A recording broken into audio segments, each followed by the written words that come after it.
ብዙዎቻችሁ ለጠየቃችሁን ኤሌክትሪክ መኪና ራዲያተር አለው ወይ ኩላንትስ አለው ወይ ለምን ይጠቀማል ላላችሁን ዛሬ በቀላሉ እናሳያችሁ። አዎ የኤሌክትሪክ መኪና ለመቀዝቀዝ ኩላንት ይፈልጋል፣ ራዲያተር ይፈልጋል፣ እንዲሁም ፋን ይፈልጋል።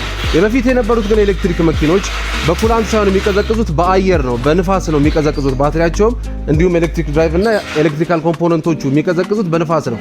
አዳዲሶቹ መኪኖች ግን የሚቀዘቅዙት በኩላንት ሲሆን ይሄም ኩላንት ለማቀዝቀዝ ራዲያተር ይፈልጋል። ይሄ የኤሲ ራዲያተር ኮንደንሰሩ ነው፣ ይሄ ደግሞ ፋን ነው።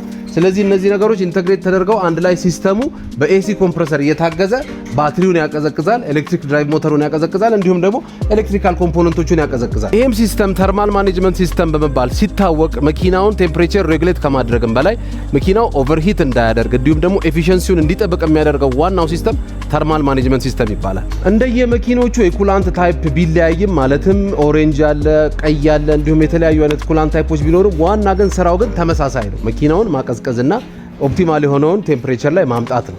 ይሄን ስንል ግን የአንዱ ኩላንት ለአንደኛው ይሆናል ማለት አይደለም። ቀይ የሆነው ኩላንት ከሆነ መጠቀም ያለብን ቀይ ነው፣ ኦሬንጅ የሆነውም ከሆነ መጠቀም ያለብን ኦሬንጁን ኩላንት ነው። ስለዚህ እንደዚህ መረጃ እንዲደርሳችሁ እውቀት በነጻ ፈትፈት አድርገን እንድናቀርብላችሁ ፎሎ ማድረግ አይረሳ። ይመቻችሁ።